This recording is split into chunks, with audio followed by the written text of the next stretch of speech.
El asunto es así. Cualquiera que haya estado en cargos públicos, sobre todo cargos públicos, pero bueno, presidentes son pocos los que han estado. Las personas que llegan hasta ahí tienen un día sumamente restringido, por lo cual delegan y delegan y delegan. Y el gran problema que tiene en este caso Milei, como cualquier otro, es que la delegación no necesariamente es un acierto, puede ser un error. Y ahí es donde aparecemos nosotros como sociedad civil. Si no hacemos ruido con la monumental potenciación que nos dan las redes, porque hoy en día otro de los aspectos positivos que tiene la modernidad es que las redes permiten que la voz no solamente pertenece a los Bonelli de este mundo, la voz está en todos los que podemos salir a hablar y que tarde o temprano, no solamente en la televisión, que es la que menos audiencia tiene, pero a través de las redes somos escuchados, que los que mandan, como diría aquella famosa novela, los que mandan sepan que no es inocuo equivocarse en una designación. Hay que hacerlo ver. Por supuesto que se empaca, naturalmente que se empaca, sobre todo porque viene con el patrocinio del señor Lorenzetti, que es una persona que logra zafar de todo. Pero atrás del hijo está Lorenzetti, ese es el gran punto. Atrás de Lorenzetti peor todavía. Pero hay que dar la pelea, hay que dar la pelea. Y a mí, por ejemplo, la verdad es que me desilusiona, no es una crítica a ninguno de ustedes, obviamente, pero la verdad que me desilusiona que las impugnaciones al hijo, más allá de que fueron muchísimas, fueron muy pocas. Valga ese juego de palabras. ¿Cuántos fueron? 30. No, las impugnaciones formales, las formales. ¿Sí? ¿600? 300. Bueno, 300, ok. Tendría que haber sido una catarata. Porque es el anticristo, el hijo es el epítome del antijuez. Y el hijo en la corte, en el tándem con Lorenzetti, va a ser devastador, y al primero que van a traicionar es a Milei. Pero es la designación más importante. Es increíble. Es la más importante, no, es increíble. Y va para el otro lado de lo que dice que debe hacerse. Pero además lo notable de esto, y se lo digo para aquel de ustedes que tenga llegada a Milei, lo notable de esto, corramos al hijo de todo, vamos a la figura de Lorenzetti. Cuando uno analiza la carrera intelectual de Lorenzetti, como diría Álvaro Sogaray, es estatista, dirigista, intervencionista. ¿Se acuerdan que hablaba así? Los que no lo escucharon no saben esto, pero el bendito código que armó Lorenzetti con Cristina Kirchner y otros 100 que le dio para redactar algún artículo, es esencialmente un código estatista. Con lo cual lo que van a hacer es traicionar al que nos nombró, cosa que no sería rara en política, porque en la política se juega de traiciones permanentes. Pero hay que dar la pelea, es lo que decía Mario Peña, pelear y pelear y pelear. Los errores del líder político son permanentes, esto es inevitable. Esto es más que un error. No, esto es un error. Esto es un error. No hay ningún motivo, mirá que yo lo he pensado hasta cansarme, no hay ningún motivo de, estoy hablando de Milei, yo no voté a otro, yo voté solo a Milei.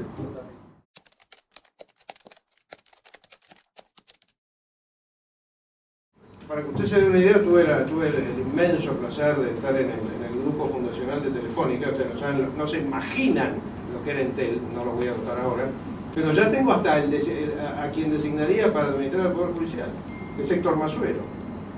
Si se entera que lo nombré en público me mata. Pero si se pudo arreglar Entel, yo les aseguro que el Poder Judicial se puede arreglar. Bueno. Dos acotaciones. Una, porque el hijo... La verdad, yo estoy observando, o sea, uno necesita acuerdos políticos para gobernar, pero yo no quiero la impunidad de Cristina Fernández de Kirchner.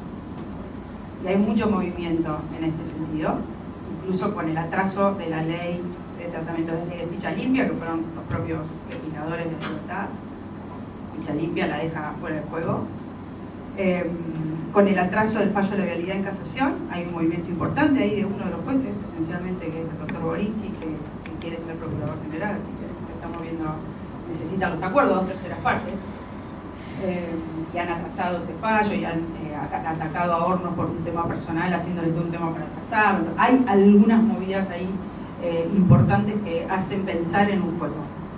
Entonces, obviamente, puede tener esa explicación. El entorno judicial del presidente Milei, que viene con poco aparato, la verdad hay que decirlo, del principio eran Freddy Lijo, Escarcela y Viola, la apoderada de Libertad, así que acá no hay mucho para descubrir, y si uno ve cómo se van moviendo, hay un riesgo ahí latente. Pero bueno, ahora como aparentemente a Massa Y después, para pasar a la acción, yo no quiero parecer Lilita Carrió, siempre digo, no me trate como Lilita Carrió, porque cuando denuncié a Massa en plena campaña, cuando después del balotaje se gasta entre 7.500 y 15.000 millones de dólares en medidas económicas, con informes de economistas, con todas las medidas detalladas, obviamente se incluye cuando le manda al Congreso lo del impuesto a las ganancias, adelantos de impuestos, hay un montón de medidas que él toma. Digamos, Argentina es inédito, un ministro de Economía candidato a presidente que no se pide licencia y usa todas las cajas del gobierno para poder hacer su campaña política y promocionarlo con violación de veda, financiamiento de campañas, todo. A Insaurralde también, o sea, hay grandes denuncias, o el pedido de los juicios políticos son por aberraciones, no son porque yo me la voy a agarrar con todos los jueces que fallan mal, que la verdad que ahora hay toda una movida en ruta del dinero acá entre Casanelo y Marijuán que hay que mirarla, pero son los grandes casos, los 3 jueces de Cuaderno, los jueces de Chocolate Rigote, te la dejan picando de una manera. Entonces, esto es pasar a la acción y con muchos costos. Lo del hijo era quedarte callada, porque se puede quedar siendo juez federal además, que quizás es más peligroso, no es más peligroso que la corte porque de allá arriba, pero ahora estoy preparando para ver si un grupo de ONG, una auditoría a ese juez federal que tiene 3 juzgados a cargo, para que no use después esos casos enojado, resentido, contra todos los políticos que tiene ahí de rehenes desde hace muchísimo tiempo. Entonces, no, esto es acción, con mucho costo, porque a uno le mira como diciendo, ¿para qué estás haciendo todo? No les puedo explicar lo que es Comodoro Pi hoy cuando llego. Entonces, ¿por qué no? Porque son hostiles. Entonces, no, acá hay acción. Lo que sucede, como decía también el doctor Alejandro, necesitamos muchos buenos, organizados, valientes, con coraje, y que no tengan miedo de hablar y de desafiar este status quo. Es eso. Sí, muchas gracias. Tengo una pregunta muy concreta. ¿Cómo ven ustedes el papel de la educación jurídica y la investigación? Mi pregunta viene, estoy acá de casualidad, soy alemán, dirijo un centro de investigación jurídica. No de casualidad, está casado conmigo hace 25 años, pero es alemán.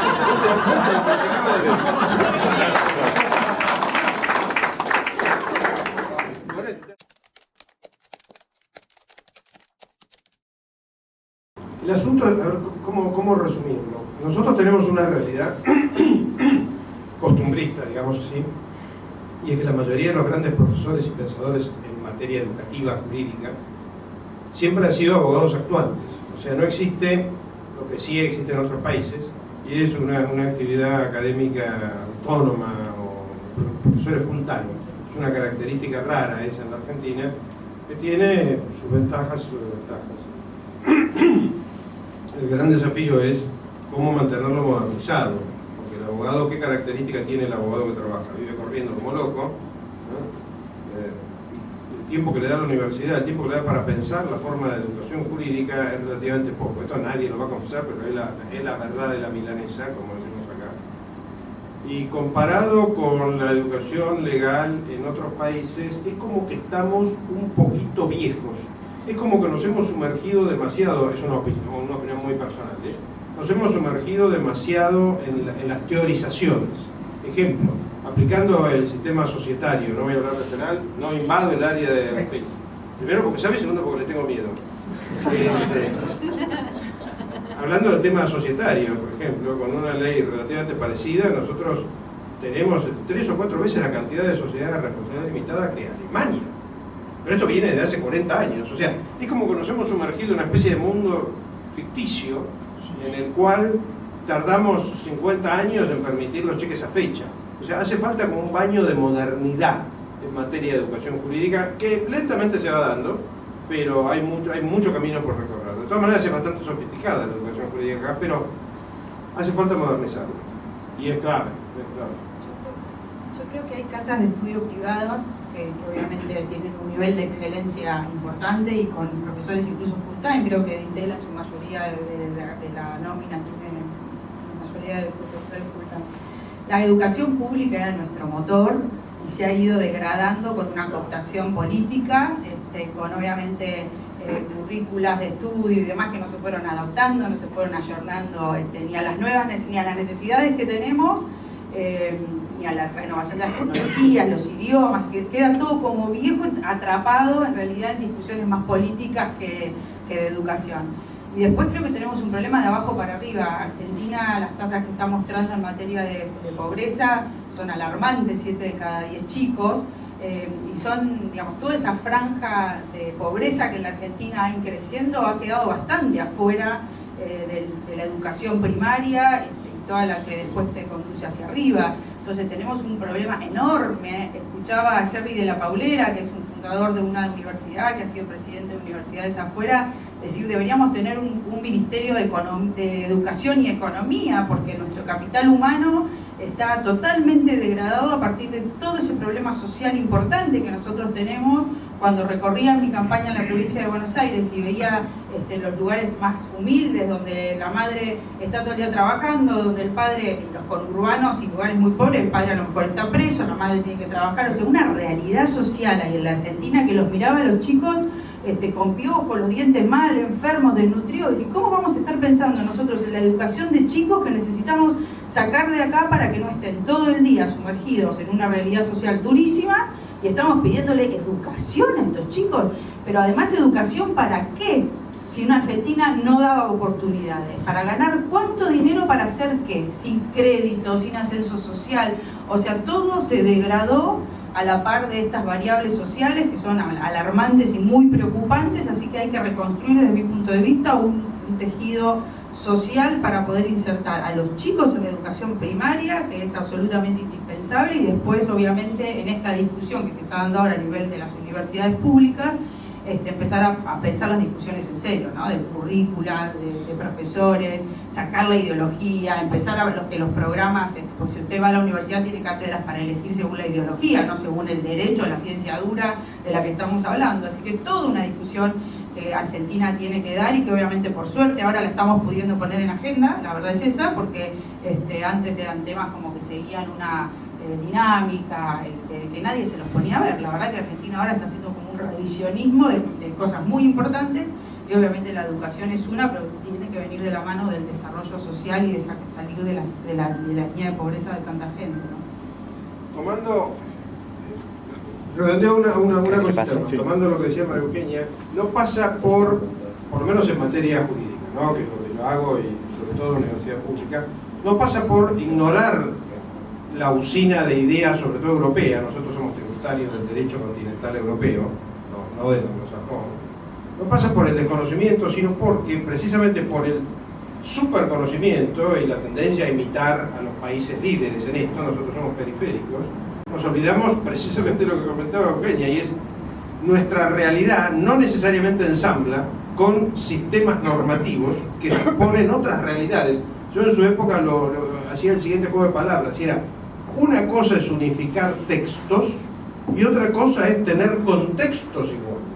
Con lo cual, la unificación del texto, por seguir el tema societario, del texto societario alemán, italiano o holandés con el argentino, tiene un problema, que la realidad subyacente es distinta. Y es un tema a desarrollar.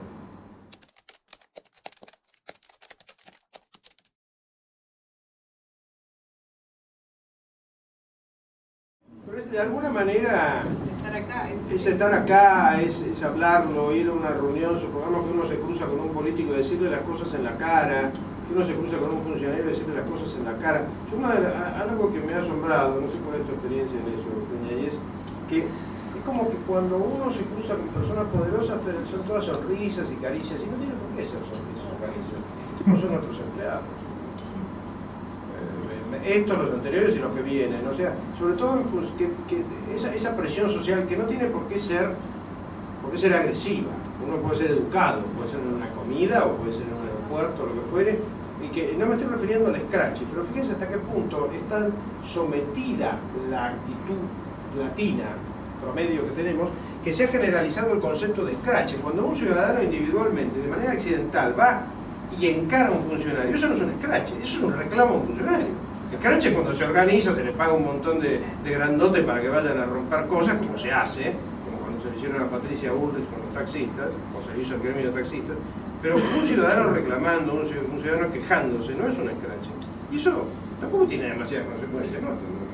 Pero yo creo que hay que hacerlo, Porque estos tipos tienen que sentir, uno de los que estuvo conmigo en el Consejo de la Magistratura me decía, un sabio era el viejo, un ladri, pero sabio. Me decía, vos tenés que estar bien en tu barrio. Si en tu barrio no te quieren, sos boleta. ¿Qué quería decir eso con lo del barrio? O sea, el entorno en el que uno se mueve. Estos tipos en general tienden a ir a comer en hoteles, en barrios cerrados, o sea, tratan de aislarse de la sociedad. Pero cada uno de nosotros como ciudadanos, si se cruza con alguna y le hace sentir al menos algo de incomodidad, un poquito, porque si no son impunes hasta en lo social.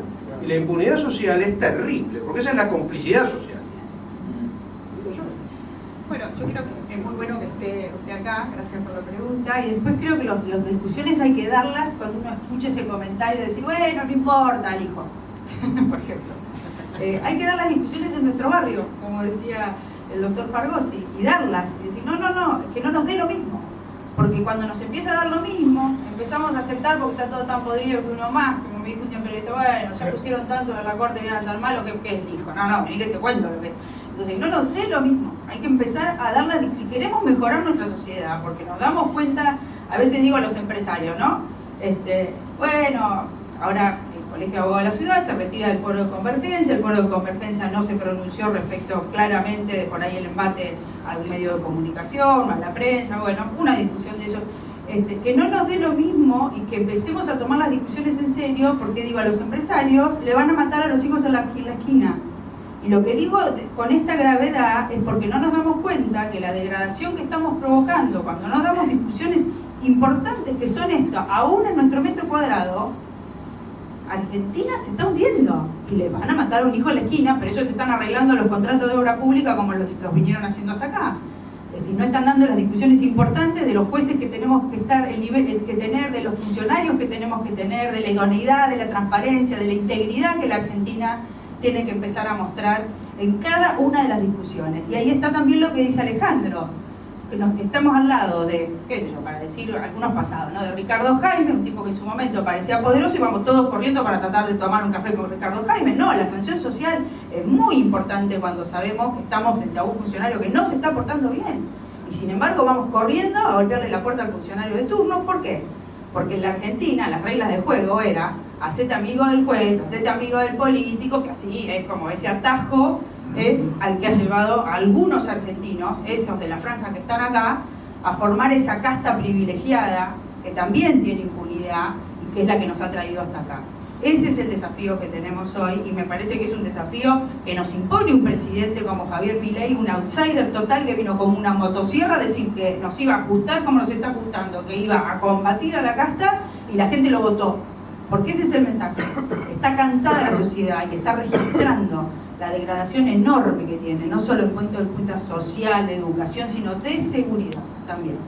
Nos van a llegar a la puerta de la casa con una mala noticia. Entonces eso, dar la discusión en su metro cuadrado. Me hiciste acordar en este tenis que estamos haciendo de ideas. Una vez fui a mangarle plata a un empresario riquísimo, hasta de mi misma edad, o sea, tenemos la empatía generacional, y cuando le puse el ejemplo de que van a matar a tus hijos en la esquina, ese ejemplo, el caradura me dice, mis hijos andan con custodia. Yo cuando me dijo eso, por la educación que recibí en mi casa, me callé la boca y dije, bueno, hasta luego, era para mandarlo al diablo. Un pedazo de imbécil. ¿Cómo va a contestar eso? Y eso es una representación que tiene que ver, ¿sabes con qué? Que es algo que pensé en el 2001. A mí me pasó una cosa graciosa que publiqué una nota. ¿Qué día es el peor día del siglo XXI para publicar una nota en el diario y que nadie la lea? El 12 de septiembre del 2001. Uno vio que las notas las manda al diario y que están ahí, bueno, me publicaron una nota el 12 de septiembre, nadie la leyó. Lo único que leyó fui yo para ver si estaba... Y ahí el ejemplo que ponía eso era que nosotros somos una sociedad que cree que puede vivir en un country. No se puede vivir en un country. No se puede vivir en un country. Buenísimo. Ahí tenemos una... Y si me permitís, cuando le dan el premio Nobel a Simone y Robinson, tienen un dato que es interesante, porque en el final de la película ellos son socialdemócratas y yo tengo muchas discusiones en muchos temas, pero tiene algo que es esencial. Entonces no son solo las instituciones del Estado sino que también es la sociedad civil. Dice, en el libro que hizo, que es en Narrow Corridor, que se los recomiendo, él muestra, solamente puede funcionar el Jacket Leviathan, es decir, el Estado encadenado, si la sociedad civil es fuerte y puede encadenar a ese Estado. Entonces, ese es el rol de la sociedad civil que estás preguntando, y yo creo que es súper valioso.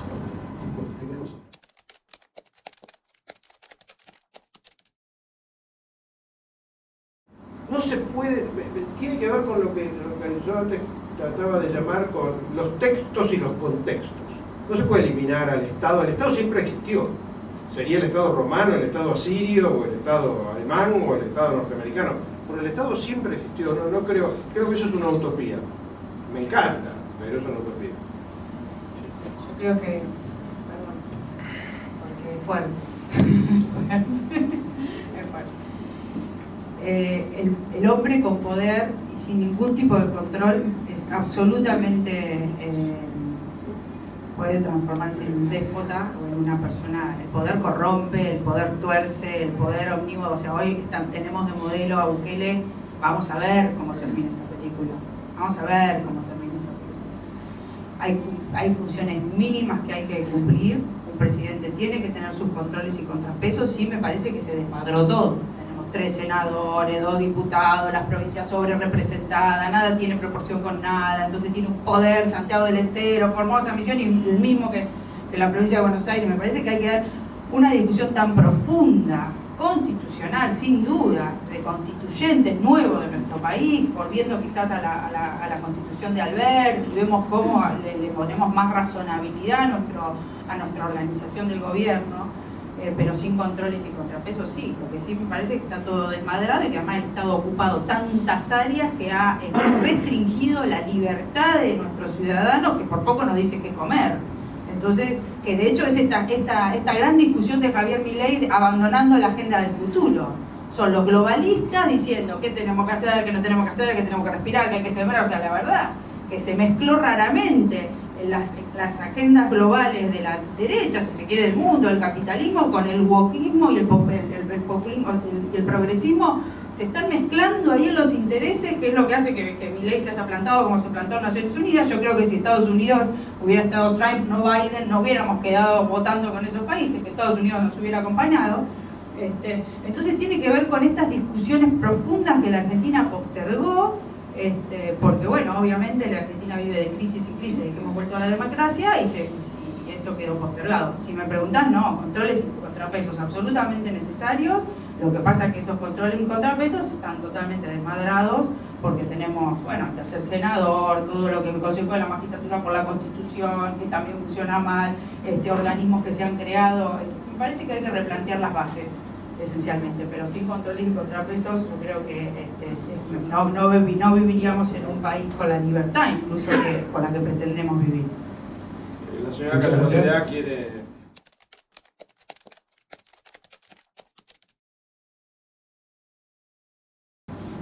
Bueno, a ver, yo creo que a veces las batallas individuales y solitarias son como más débiles, entonces hay que meterse a discutir en los foros, y además, huevo que tenemos la verdad. Ahora aprovechemos la oportunidad que tenemos las mujeres, porque entre el curso, todo lo que se discute con nosotros, aunque estemos o no de acuerdo, porque somos nuestras capacidades, aprovechémoslo.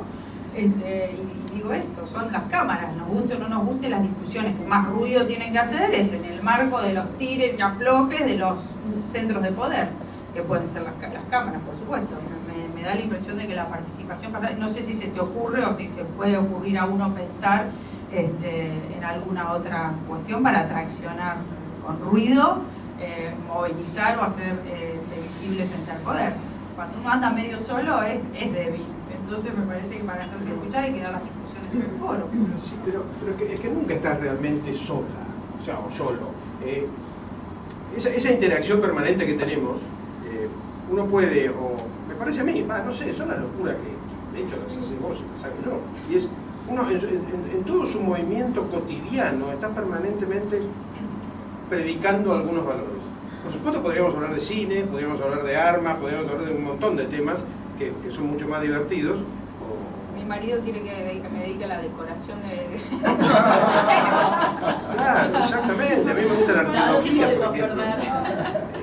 A mí me gusta la arqueología, pero la papa caliente en la Argentina no son los yacimientos arqueológicos. En realidad, hablando, predicando, de que eso va desde una reunión en la playa hasta una comida. O sea, es un trabajo mucho más suizo, si queremos así, esa especie de permanencia en cosas de interés público. Sirve, sobre todo que vos no estás, ninguno de los que estamos acá estamos en una situación, insisto, muy aislada, ni dejamos de conocer gente a la que directa o indirectamente llega al poder.